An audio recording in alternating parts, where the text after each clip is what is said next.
You are the project manager for a global project with team members dispersed across multiple time zones.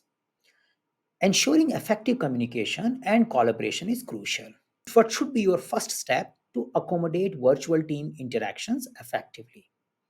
Okay, so looks like we are focusing on how do we communicate, collaborate, and work well with the virtual teams. Let's look at the option. Set up a fixed daily meeting, a time based on your best judgment of work time, so all can join the meeting every day.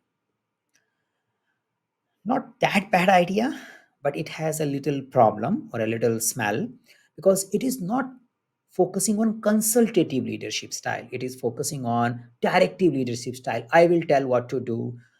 Maybe before you want to set up the time, you may want to discuss with the team members their needs and expectation, and then focus on how do we collaborate. So it has a lot of assumption. First assumption is looks like daily interaction is needed. Second assumption is I can figure it out what time works best for others. Yeah, so not that great idea. Let's see other options.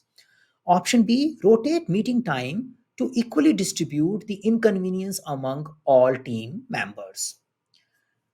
Possible thing, but the only problem with option A and B is you are thinking too much as a project manager. Probably you need to discuss with people if there is no workable time coming up, because if there is a lack of overlapping window in our work duration, probably we need to pick up the times which are maybe little uncomfortable for some of the teams, and we can rotate that over a period of time. But in collaboration, I can't just dictate that this is what we have to do. Yeah, but a possible option after some discussion, not direct dictate approach. Option C, conduct a survey to understand the preferences, availability, and constraint of each team members in a different time zone. Looks like a great idea.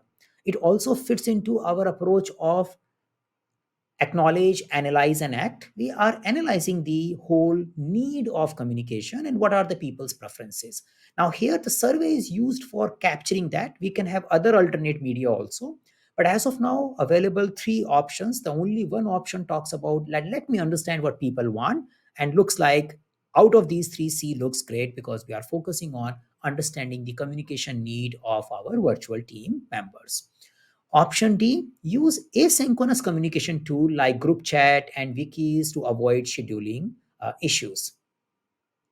Yes, you can do that. But again, the same like option A, B, and this option is also prescriptive. I'm saying we will do this. Now you need to talk to people. Yeah, don't act. Don't act directly and solve the problem. Sometimes you feel very good by thinking that I can solve this whole problem myself. But you need to engage people. It's their meeting. They need to communicate effectively. They need to find out what is the best way to communicate rather than you keep thinking too much about it. So out of these, and the C is not saying that we should do a meeting or we should do a particular thing. We are saying what is your preference. Yeah, what is your preference and how do we communicate with each other? That seems to be a best idea in this particular question. So go for option C here. Quick look at exam content outline. Now, most of this people domain can map to multiple tasks of people domain. Definitely, the major task which is coming out is engage and support virtual teams. Now, when you are engaging and supporting virtual team, you definitely apply an act of leadership. So, task two is also there, lead a team.